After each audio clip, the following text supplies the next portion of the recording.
How has the WWE been so successful all these years? It's not just wrestling, it's storytelling.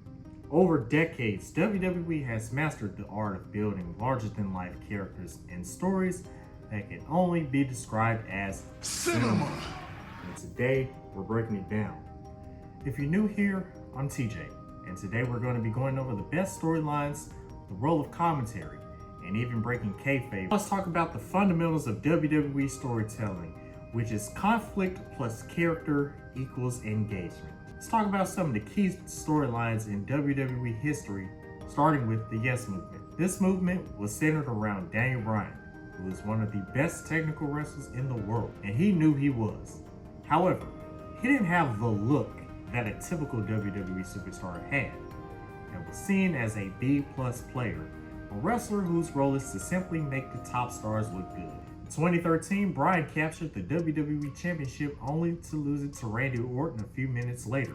Triple H, who we'll come back to later, who was the special referee in that match, formed an alliance with Randy Orton, along with Triple H's wife, Stephanie McMahon, and they were known as the Authority.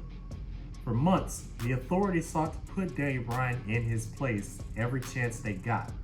But the fans got behind Daniel Bryan more and more, using his signature yes chant as the battle cry, and tweeting their frustrations out. Fans got sick of the Authority because they would come out almost every week and talk your ears off for 30 minutes when you just want to see some wrestling. So Daniel Bryan challenged Triple H to a match at WrestleMania 30, then one night on Raw, which was the first Raw I ever attended. Daniel Bryan had fans flood the ring, demanding that Triple H accepts his challenge. Triple H accepted, with the stipulation that whoever won the match would be added to the WWE World Heavyweight Championship match at WrestleMania 30 between Randy Orton and Batista. Daniel Bryan beats Triple H and goes on to defeat Orton and Batista to become the WWE World Heavyweight Champion. And the reason why this storyline is so significant is because it showed the power of the fans using their voice. The fans demanded that Daniel Bryan get his moment in the spotlight. Now let's talk about Becky Lynch. One woman who started her own revolution was Becky Lynch. Becky had been struggling to climb her way to the top. She would get a big win every now and then, only to have the rug pulled out from under her later. Now, fans got behind Becky because they saw themselves in her. She was the Irish lass kicker, a gritty underdog who became tired of having moments stolen from her. At 2018 SummerSlam, fans saw a new side of Becky. Becky had earned a championship match. Charlotte Flair, who was heavily favored by the higher-ups in WWE, inserted herself into the match. Charlotte, Becky's friend at the time, won the match and fans were pissed. They thought that Becky was finally gonna get her big moment, but WWE said, nah fam. Becky beat the brakes off Charlotte after the match justifiably. And just like that, Becky added a new layer to her character. She woke up and realized who in the world she was. She became more aggressive and more brash, which led to her becoming the first women's double champion at WrestleMania 35 and the first women's main event in WrestleMania history. Fans loved it and Becky Lynch became a megastar. This storyline showed that the importance of not being passive and fighting for what you want in life. Now, let's move on to arguably the best WWE storyline ever produced, the Bloodline.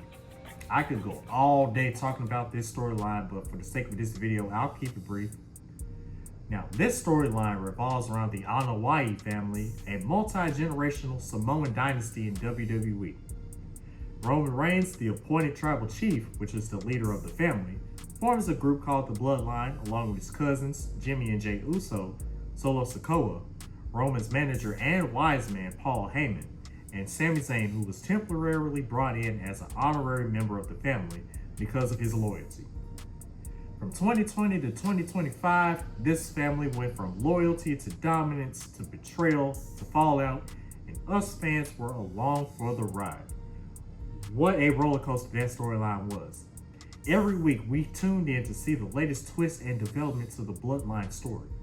The Bloodline story is considered by many as the storyline that brought a lot of fans back. WWE doesn't sell wrestling, They sell drama, nostalgia, excitement, spectacle, belonging.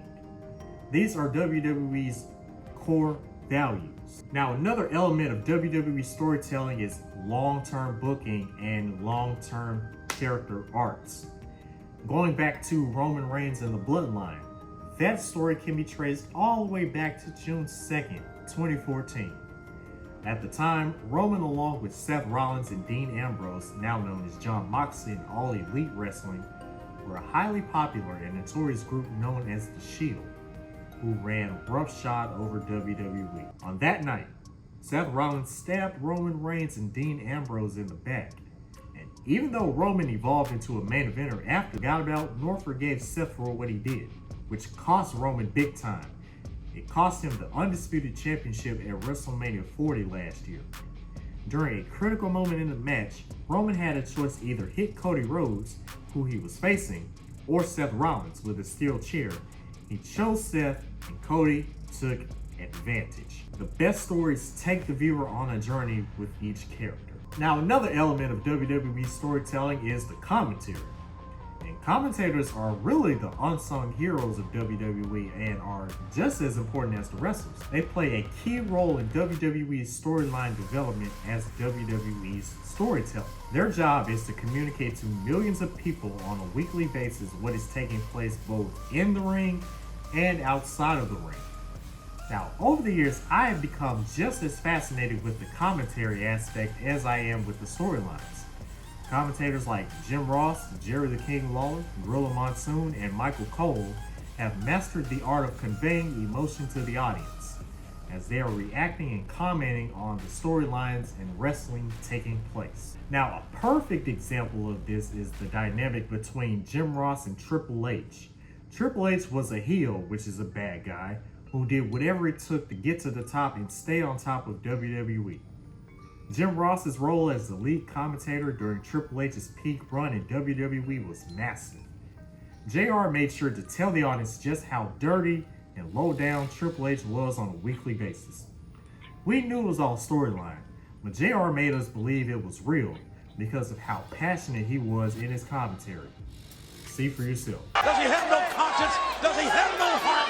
Do you have no soul? You son of a... Now, there's actually a term for storylines that is used in the wrestling world called kayfabe, like I mentioned previously.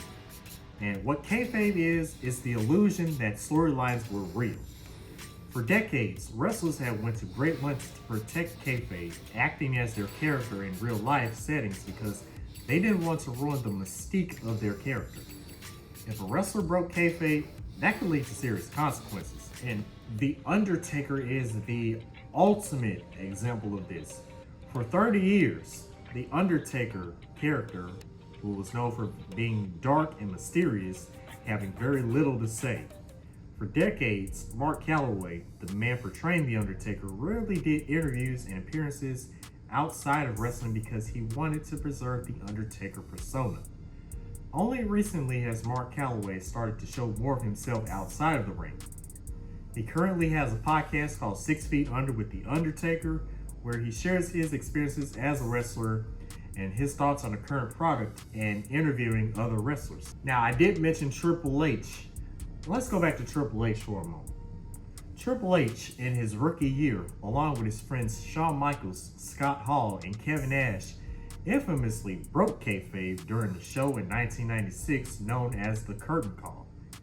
To make a long story short, Triple H was a bad guy at the time and Shawn Michaels was a good guy at the time.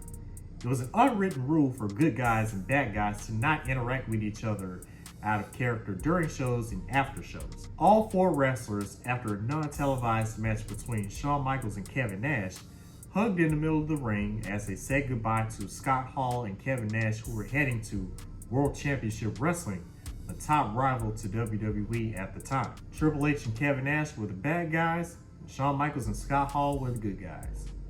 The only wrestler that got punished during that incident was Triple H, and here's why. Shawn Michaels was the WWE champion, and at the time he was favored very heavily by management, and Nash and Hall were out the door, so there was no reason to punish them. So Triple H took the fall from that. But however, Triple H bounced back from that later on. Now, there is a new show that is premiering on Netflix this summer called WWE Unreal, and by the time y'all see this, it will already be on Netflix. It gives us a behind the scenes look at the writer's room as they develop storylines, and this has a lot of people talking. Now, many fans are concerned that this series will ruin kayfabe. Like I mentioned, the illusion the storylines are real. But let me push back on this for a bit. It's not 1989. Everyone knows that pro wrestling is scripted. Now, looking at it from a creative standpoint, I'm interested in seeing how the writers come up with storylines and keep them consistent over time. I'll probably do a deep dive on WWE Unreal in a future video. But what happens when too much is revealed? This question perfectly sums up the fan criticism of WWE Unreal, fearing that WWE is revealing too much with this series. Now, a lot of fans would much rather watch the storylines play out on TV, which is totally understandable. WWE's storytelling isn't perfect, but it works. Let me know in the comments your biggest takeaway from this video, and subscribe for episode 3, where we break down how WWE secured a $1 billion partnership with Netflix. And if no one else told you, you matter, and you were put on this earth to be great.